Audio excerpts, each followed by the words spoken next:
as the explainer. Yeah. More importantly, he didn't die. He escaped death for So many 5 minutes straight. It was nuts. So let's see whether that's going to be the same situation as we get into the draft. This is match point for Burnex Flash. Let's see how RSG is going to respond. I wonder if there will be changes when it comes to the picks. Oh, there's the Fredrin, there's the Faramis. Personally, I love this combo.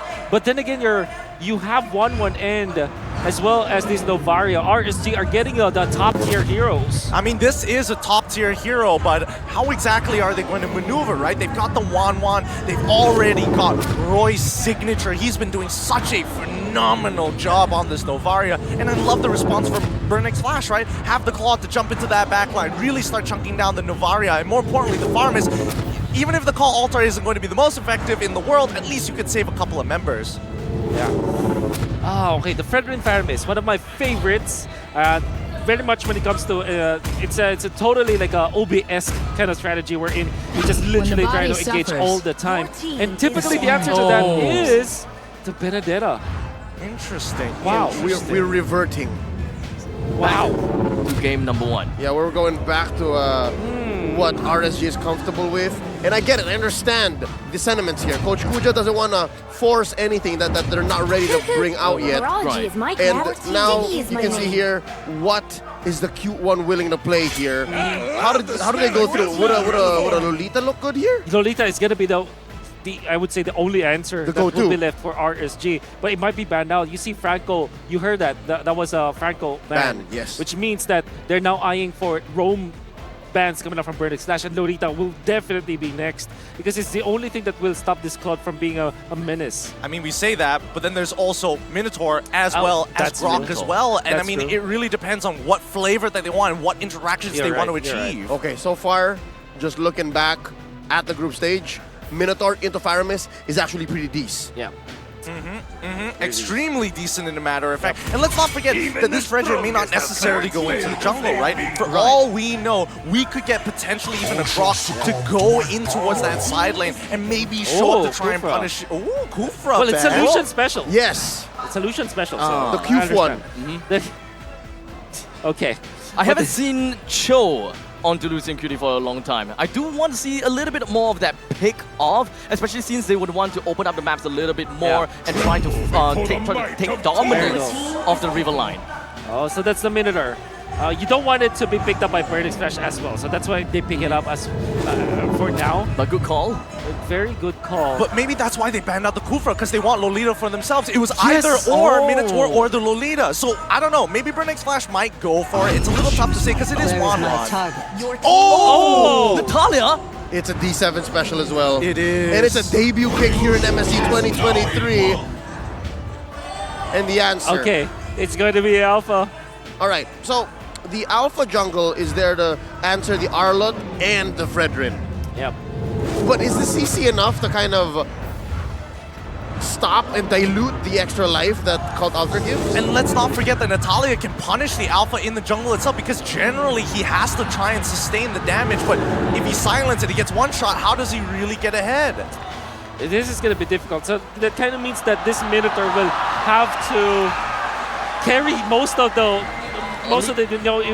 problems, the problem solving, I mean, in the early stages. Solve the Natalia, solve some of the tankiness, and he cannot do everything. This seems like there's a lot of job for Lucian QD in this game. It is a tough and difficult job for him. Maybe there's a way, a certain interaction, or more importantly, the way that they maintain these lanes that's going to make a difference. But I think it's time we start getting into the land of Dawn. Leo, take it away. It's all or nothing for RSG SLATE SG from here on end. To even see a game 4, they have to do everything right. Let's get to it. Burnex Flash threatening the sweep. All or nothing.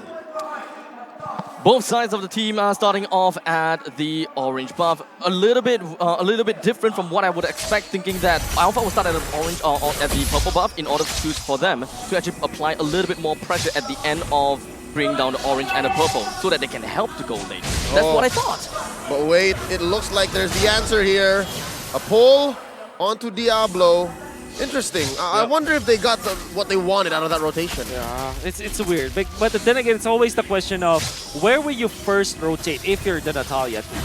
Typical answer is to the jungle. But this time, Burn Express decided to put that Natalia into the XP lane. RSG, interestingly, had 2 of their heroes in the XP lane. Also interesting to note, we are going back to what Diablo's used to. Execute on the Benedetta. Bray, though. He's just going to be jumping in right onto Shama as well as ATM. He jumps himself away with his ultimate, but unfortunately, this is a collapse from the side of Burnax Flash. They bring Bray down, and fortunately wasn't able to do quite much. Diablo, eye for an eye, connects, and that is going to be a stun. And Roy comes in from behind to snipe D7 away as well. A valuable trade. Oh my, Diablo rocking the execute. That's right. It did not work in the first time. I mean, the Petrify didn't work, but this time against a sustained kind of composition where you want to heal up, you execute them first before they are able to put themselves back to 100. And again, this brings us back to our theory.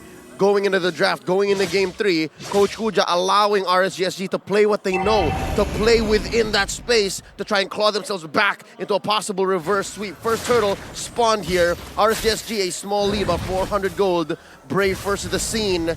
Roy sniping them out. This is a 3v2 potentially. Make it a 3v3 now. 4v3. Immediately, ATM doesn't really have a lot of help to work with, but the Cult Audit will be able to extending the life of the side of Burnax Flash just by a tad little bit. RSG takes the turtle for themselves, as now Lucicutie as well as Bray would want to get themselves away as fast as they can. Lucicutie expends his flicker. Bray finds himself. Oh!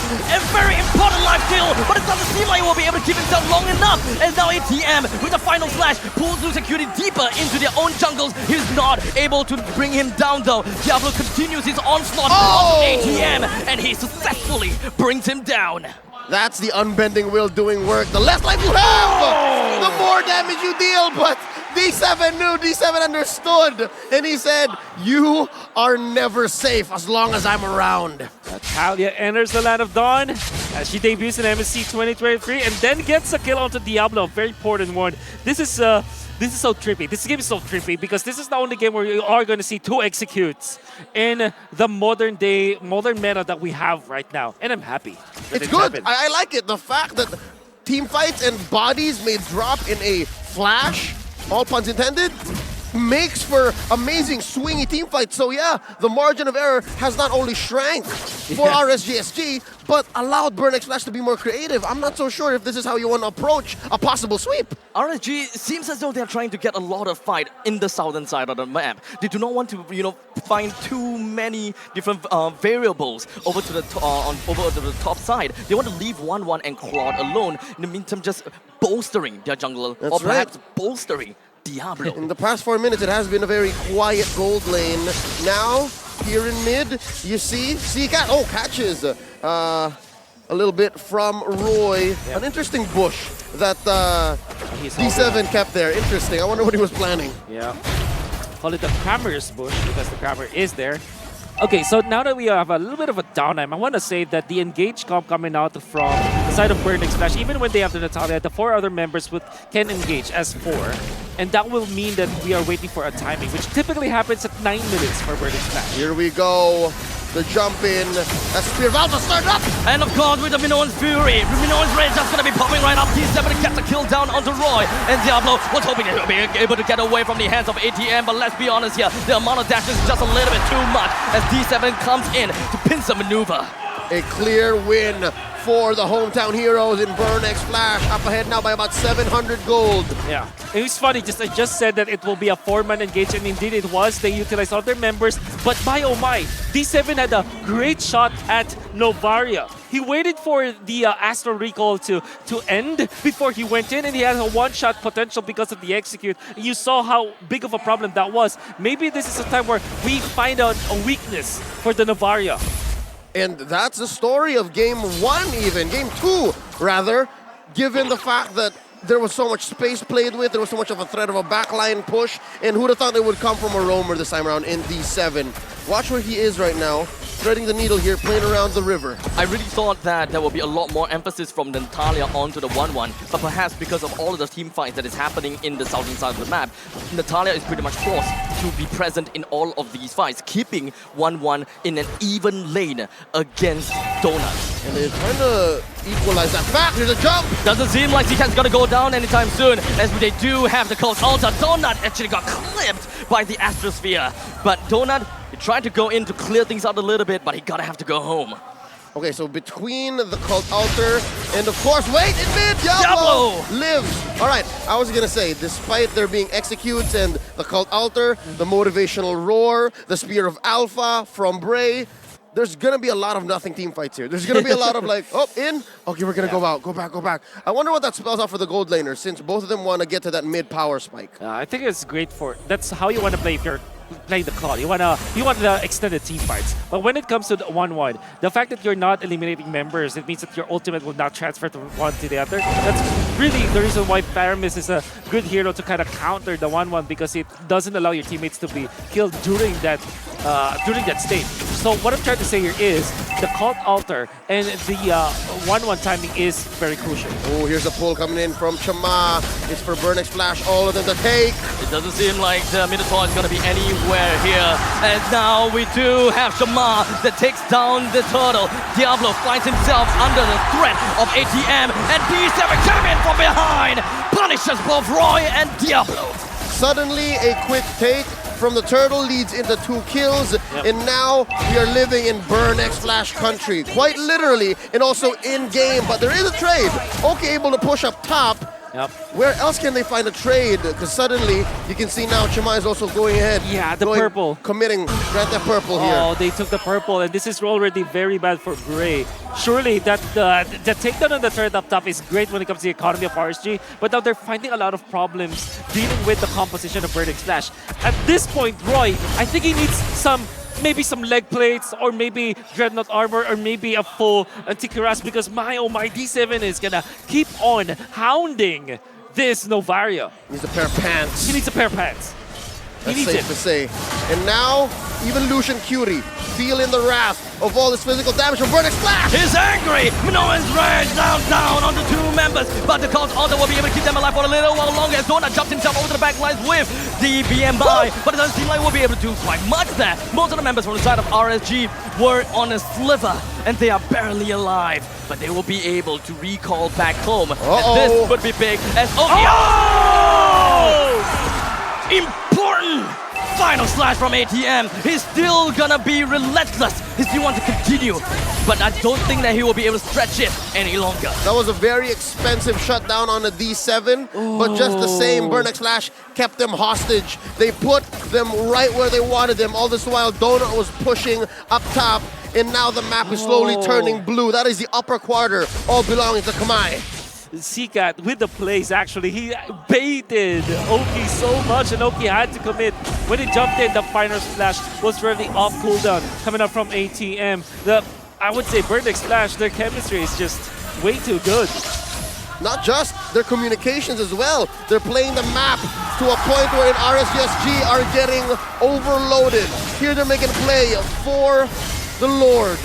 It's at about half of its health. Let's see. Astral Echo already spent. Diablo down to the bottom lane though. He's getting distracted as D7 is on spot, has been able to put his HP all the way down low. He's gonna go down. In the meantime, the main fight, Shama takes the Lord. But for now, Oki soars into the air. He did manage to get a kill down to Shama. That's gonna be good. And as well as ATM, RSG and Burnex Flash tries to find value from both sides. But what is this that we're seeing? Zcat is appearing in the middle lane, but D7 nowhere to be found. 2 for 1, but the Lord still goes over to Burnex Flash, first Lord of Game 3. Expect that the map will remain blue, but just the same, RSGSG are down but not out. Yeah, they did get a kill on the Chima, but the fact that Chima is level 12 when the Bray was only level 11 during the Lord fight, they got the W of the Lord. They still lost their jungler, but the fact of the matter is there's just a lot of economic advantage that Burnex Flash was able to get. Again, it's all about the macro. Oh, spotted there. I think D7 knows. He had a feeling that Lucian Cutie was waiting to engage. Here's what's interesting. RSGSG, they want to be able to protect their map. They want to be able to keep as much territory for them. But just the same, they can't do that because they're better in the 5v5 against Burnex Flash, especially when D7 is out on the hunt. So what do they do here? Do they always use Astral Echo when it's up? Because they definitely need to if they want to win, like now! Seems like it. They managed to find 4 people. 4 people. That was one of the bigger Astral Echoes of the series. for sure. This is important now because eventually when you get to level 12, your Astral Echo will just last, you know, the cooldown will just be about 28 seconds. So that's massive. So with that being said, you can see here... No physical defense from Roy. That's right. Did not pick up any pants. So he's playing greedy here. But just the same, I think for the past 4 or 5 minutes, D7 has been relatively mum. He's playing a pacifist run on this Natalia now. That's right, because he's being spotted, and I think that will be expected now. And this is always the dilemma for the Natalia. What do you do when you're actually leading by so much, right? Typically, you don't invite anybody to step out of their comfort zone. And RSG, look at them go. It's just not leaving each other right now. It's like the threat of D7 is constantly appearing in every single part of the map, right? Yeah. RSG don't really have someone that is really tanky enough, except for Bray, to just kind of face check on the rushes. So they gotta have to leave it to Roy with the ultimate, or perhaps even the Astral Sphere.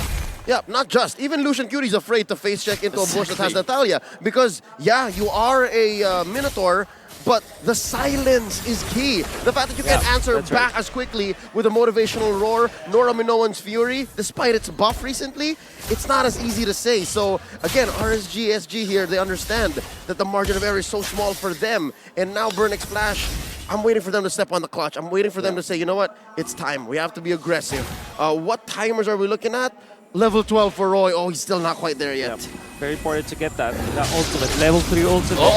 Diablo, eye for an eye. Electro final blows, gets himself, barely gets himself away.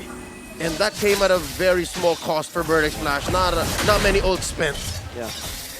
And unfortunately, Benedetta won't be in this fight. At least for the next maybe, 5 to 10 seconds. He do have the top lane to shove out. He gotta have to defend that as well. But we don't see Claude anywhere.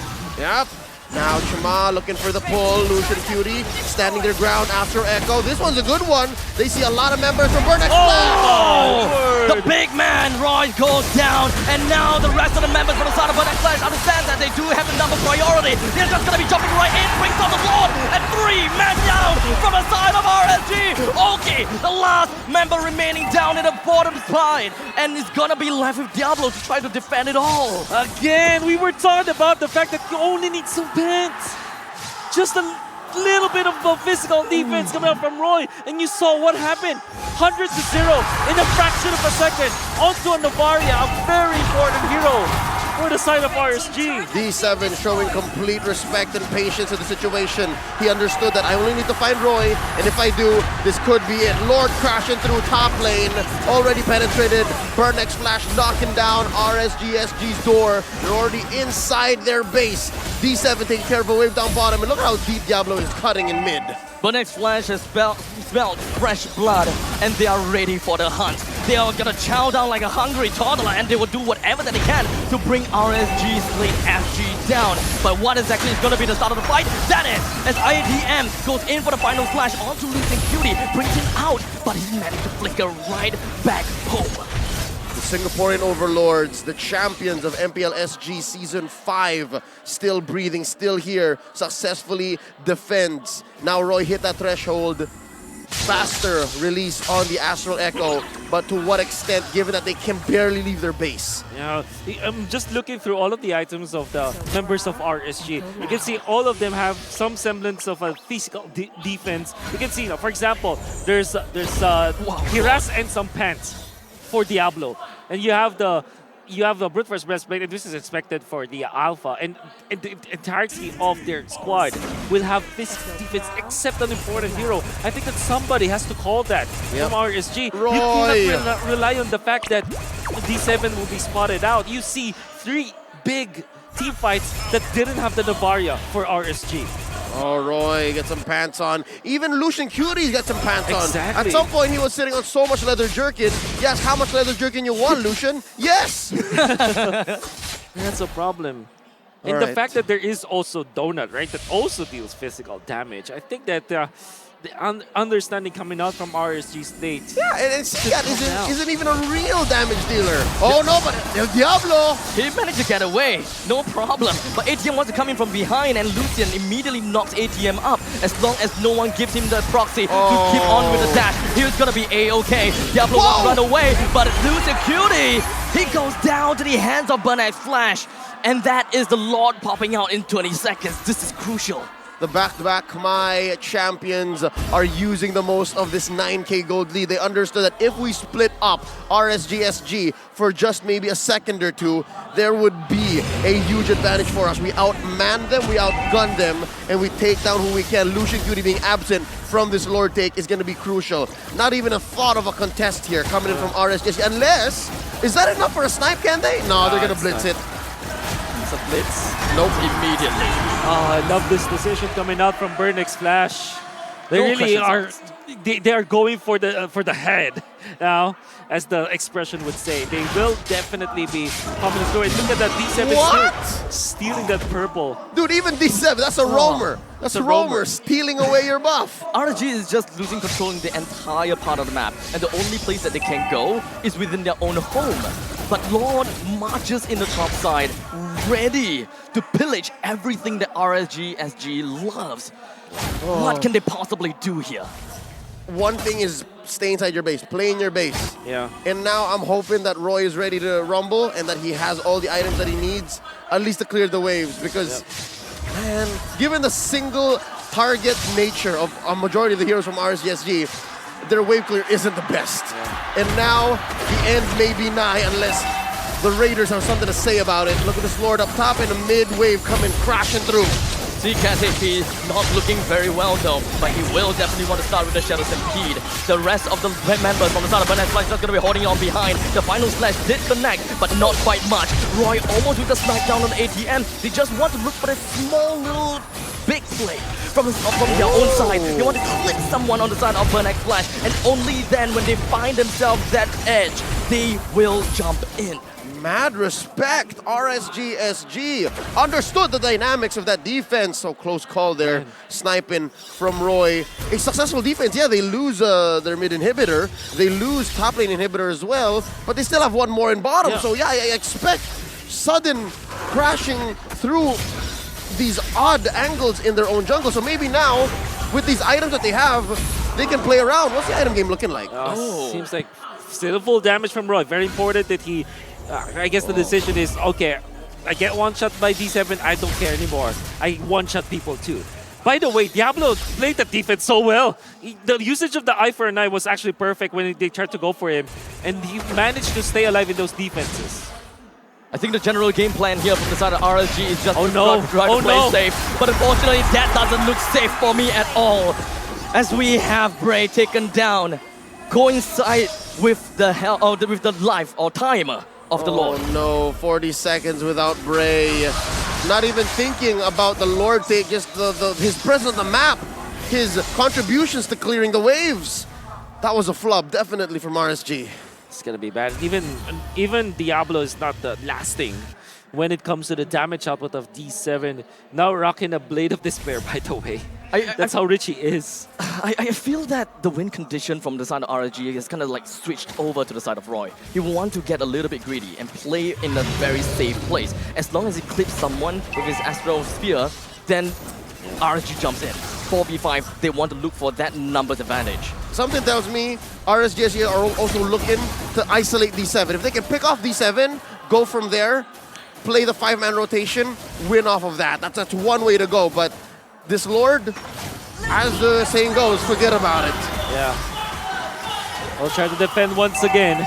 And it's the hero that you have to look for in this defense is Diablo. Is he gonna have a good time as he did in the first time that they had to defend against a level 2 Lord of Bernix Flash? Oh, I can't believe it. This is the 4th Lord, man. And we are approaching TikTok timers. Confirmed, we are here, the 20-minute mark. If you die here, you might as well have just ended the game right then and there. The Lord pushes aggressively. The entirety of RSG holds down the fort and wants to keep the Lord busy as possible. Donut joins in. Break gets caught out. Oki gets caught out. 2 men down on the side of RSG. And the entire part of the side of Burn and Flash is going to be pounding themselves right down on RSG. Burn and Flash takes the game. Takes the series out of the hands of RSG.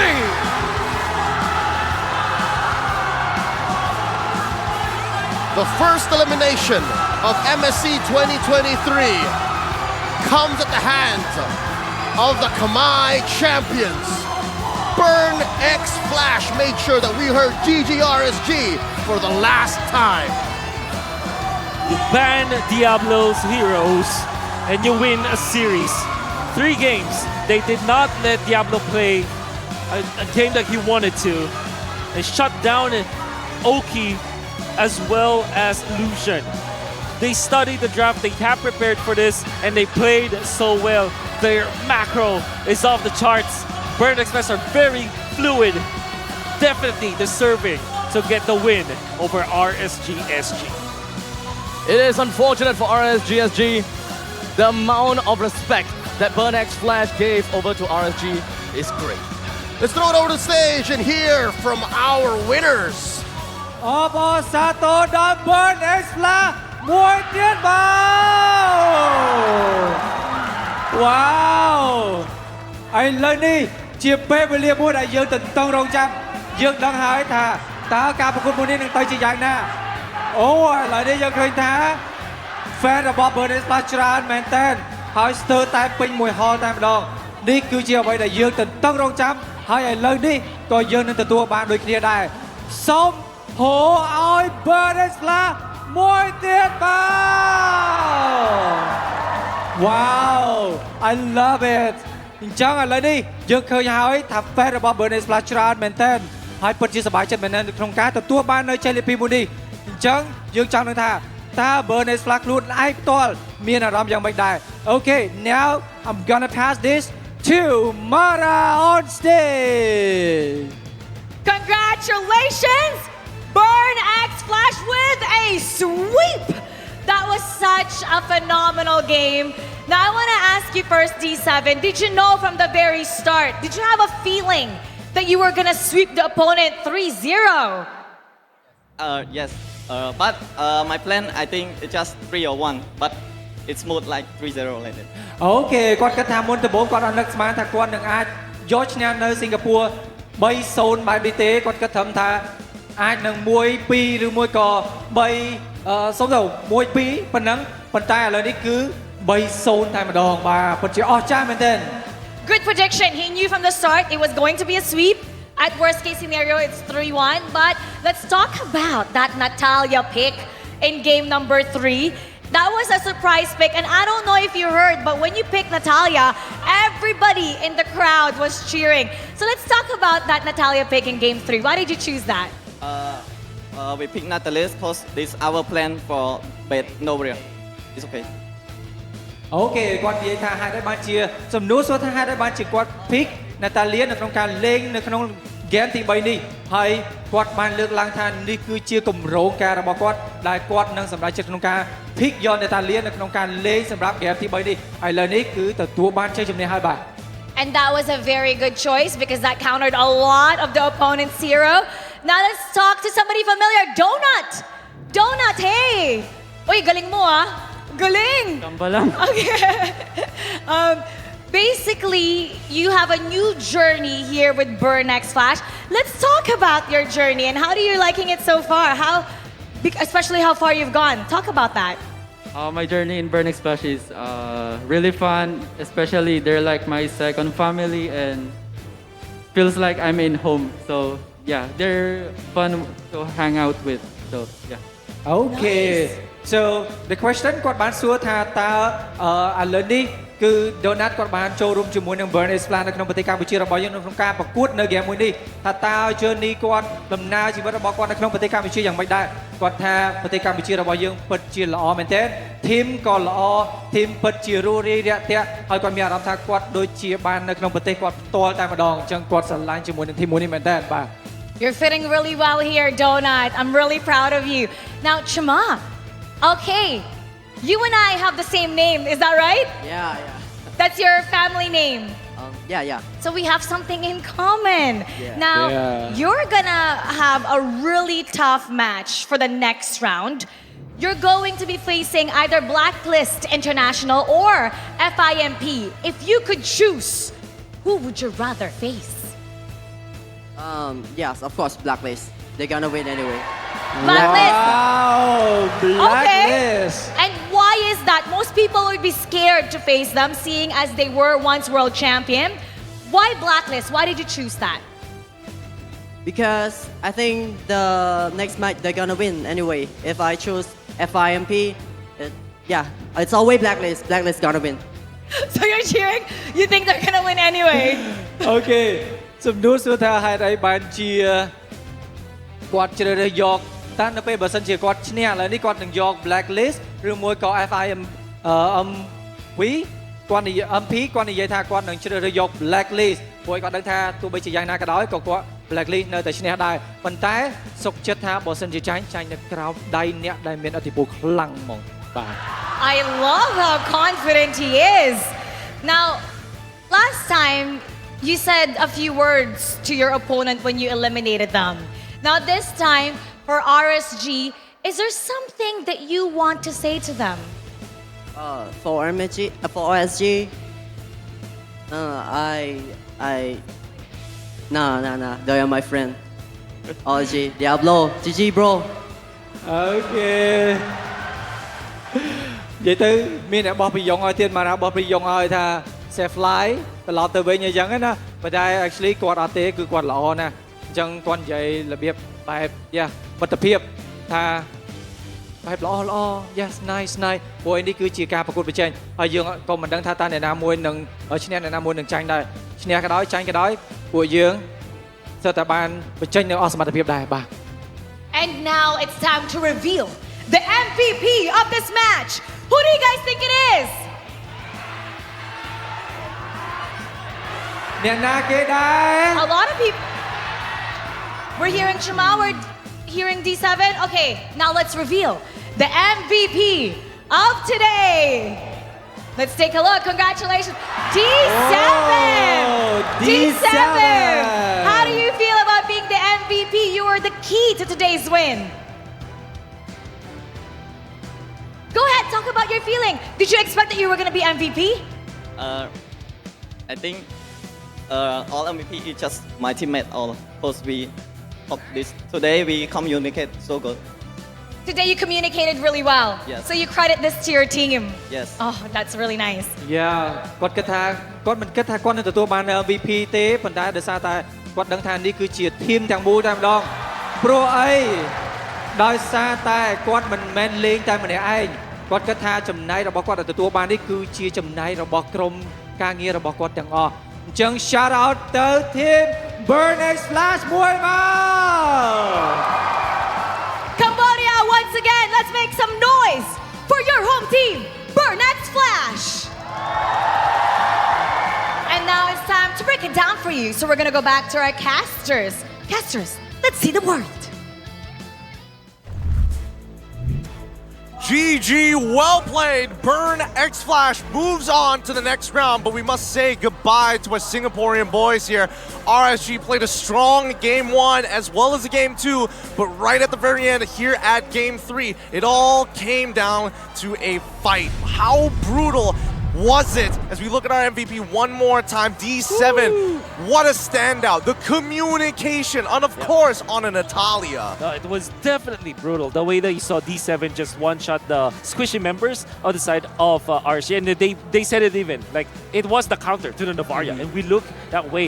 Had it been the Novaria wait for a little bit of physical defense, it will be a different story. It's really unfortunate that when it comes down to Roy, he didn't really have that much amount of respect over to D7's Natalia. That was big, and just having some pads would have been slightly alleviate his pain. That's right, and Gideon opened up with the perfect word, brutal. Yeah, As a brutal. roamer, you expect for them to, again, be an anchor to start putting up a front line. But no, Burnex Flash's D7 was in your face. You'll see it here in the heat map in the early game. Look, he was crossing the river so soon, so early. Yep, this is between the 0th minute all the way to the 5th minute of the game, so he's sniffing out for information. Any rotations that are aggressively through the river does get punished, and we saw a lot of that within those first 5. Yeah, you first stayed in the XP lane and then transferred into the mid lane afterwards. They had a lot of focus when it comes to like controlling the purple buff as well, knowing full well that they have Theramis and Fredrin that allow them to not need a roamer anymore when it comes to like frontlining, because you have the Fredrin Theramis anyways. But look at that, Roy. Look, Roy cannot even like get a skill. After the Astral Recall, there's nothing that he can do against a Natalia. You know how bad it was? Even Lucian Curie didn't want to see a roaming Natalia. Because again, the silence. And he was scoring double kills. He was scoring solo kills from out of nowhere. And here's the thing. There was, admittedly, a quiet time for Natalia, right, in this game. But eventually, he came back, and I think we'll see it here when he finally pops Roy again. Yep, it's so nasty to see, because especially when you're Novaria, you have to find a position, and honestly, these quote-unquote off angles puts you in a very isolated spot that again, we're seeing the Natalia fully exploit. And in this last fight, Wolf, you were talking about this earlier. Yeah, they're that a bit once again, because there is the passive that you get from the level 18 Lord, wherein if you get marked, you get an extra damage. So Sika was so good at landing the Ghost Bursters, specifically on the 1-1, and Oki didn't even have a chance to get some damage even after the Minoan Fury was there. It was a great Minoan Fury, but there were so many good things from Burnex Flash. They have the counter with the Cult Altar, they have the Ghost Bursters, and they have the shutdown from D7. So good when it comes to drafting. Burnex Flash really prepared for the Novaria. Your boy ATM also started rocking the Queen's Wings. We're starting to see more Queen's Wings in MSC. Love it. Honestly, if I was looking for anybody who carried that early to make it, I would say that it's ATM, because again, Diablo very slippery on this Benedetta, and ATM is super patient with the way that he utilizes his abilities. He's constantly on the hunt for Diablo. In fact, they have a very good idea that they would want to have ATM onto Diablo, D7 onto Roy. And there is never a point in time where Burnex Flash forgets about that kill drive. Cut back to the interview, the communication was key. Because if you look at RSG, sometimes Lucian Cutie is on the opposite side of the map trying to cover for Oki, and that's the big issue. RSG is guessing. They have no idea where this Natalia is supposed to be, and it's hard to start putting up posts when you don't even know which direction they're shooting from. It is not ironic. They have the Astral Echo. They have the Novaria. So I'm guessing that also hinders their communication if you're holding on to that because you're afraid of D7. It becomes chicken and the egg. Do I use it to save myself? Do I use it to set up things? And I guess that explains why Lucian Cutie was so poor in this game. I just want to write what you were just talking about. I think that the communication that they're talking about, at least what they said in the interview, really reflects on how they are playing in game. You see how smooth they were, how fluid they were when it comes to their macro, and when it comes to like combining all of their spells, the way that they are engaging at the same time with D7 on the opposite end, the front line being manned by Chima himself, the way that they are timing